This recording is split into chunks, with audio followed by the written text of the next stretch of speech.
Hello and welcome to another What's Inside. This time we're looking at a German game called Brutal Kingdom. It's a game of betrayal by Kosmos. This game came out in 2016, aimed at 3 to 4 players, ages 12 and up. It's supposed to take about 30 minutes to play. It is definitely a hand management game. It says it up here, but it definitely is. I've seen this played, I've never played it myself, but it's supposed to be a really good game.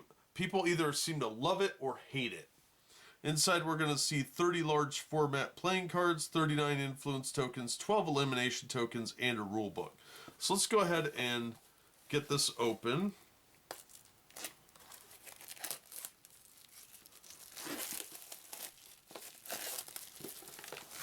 Ooh, the box has a real nice feel to it, so they didn't cheap out on the box. Yeah, it's got a good layout. I like this, that all the information is there. Ages 12 and up should tell you that it is probably fairly difficult. So younger people may have some trouble with it, actually. So let's see what we've got. Now this is a German game, so be careful to buy one that's got English rules.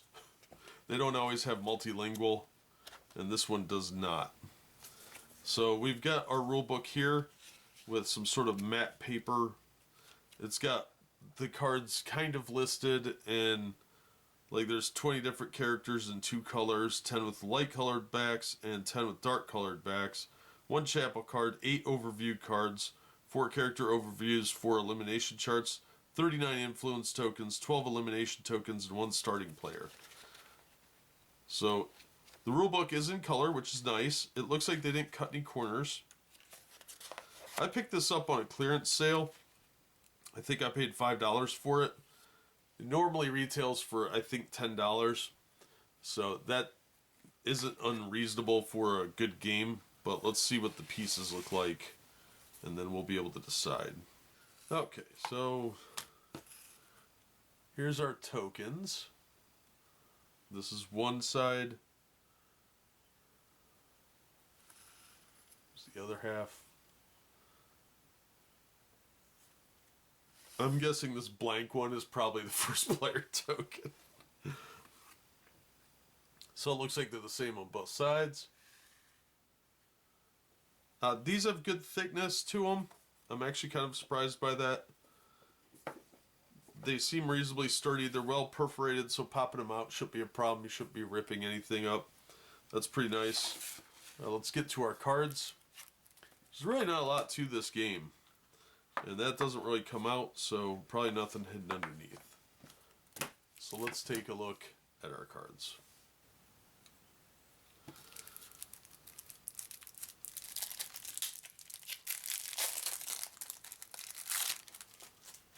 These appear to be about the same size as some tarot decks, so it shouldn't be too big of a problem finding something to put them in. They make sleeves about this size. So there's an arrow card, and it says starting player card.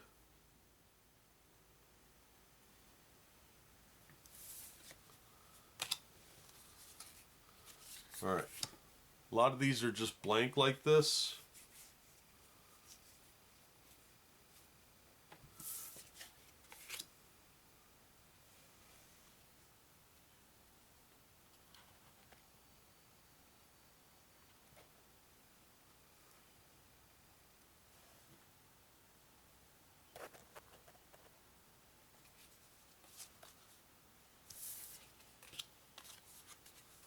Another blank one. These look identical. So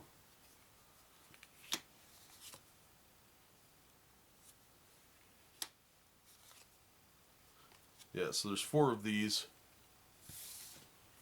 And then we've got this one.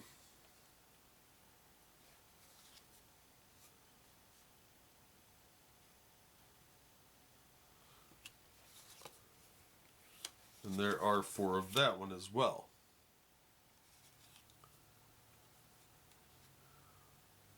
Next up we have the chapel card. That's the back. And on the front, we have this. Alright, these are the darker cards. This is the back. And here we have an Inquisitor. Then we have the King.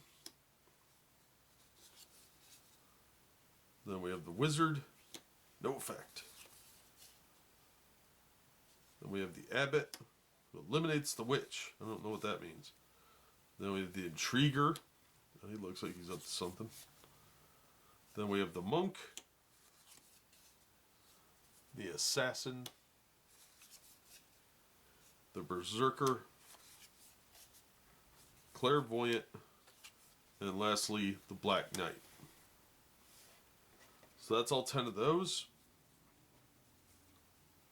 Now let's take a look at the 10 light cards.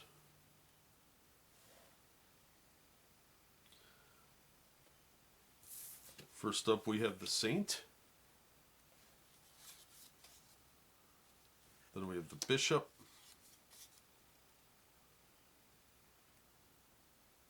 The Queen. The Witch. The White Knight. The Druid. The Executioner. The Poisoner. The Courtesan. And finally, the Charlatan. Okay. The cards are actually really good art. I'm real impressed with that. Real nice feel to them. They're very smooth, but they don't slide around a lot. Very high end. Despite the size of them being bigger than a regular trading card, they have a good thickness to them. So over a course of a lot of shuffling, they probably will scuff up, but these are really good quality cards. At least they seem that way. I don't know how they'll hold up over time, but they are definitely some nice feeling cards. I'm real impressed with that. I thought these would be much lower end. And considering the game is basically just a small stack of cards, I mean, there's really not much to this. These are very nice feeling. So I'm real impressed with the quality of this. And they give you a tray here, area to put in the tokens. So that's kind of cool too. The box itself probably could have been half the size, but I think the tray for the tokens is a good idea. And this is still a good size you could put on a shelf or something like that. It's not going to take up a lot of room. The game looks interesting. It is very high quality, which surprised me. So I'm intrigued to see how it plays. I think it looks pretty fun, but as far as the quality of the pieces go, it's definitely good quality. So I've played some of Kosmos' games before and they were pretty good. I'm willing to give this a shot, and I think it's probably worth the $10 or whatever that it's been going for. And like I said, I got it on sale, so I don't feel cheated for my money.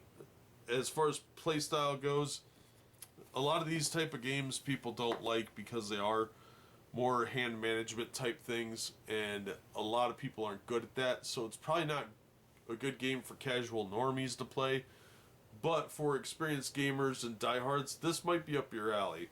I think it's worth checking out. There's not a lot of components here, so you shouldn't have too much of a problem making sure all the pieces are there if you pick it up used. So that being said, this looks pretty solid.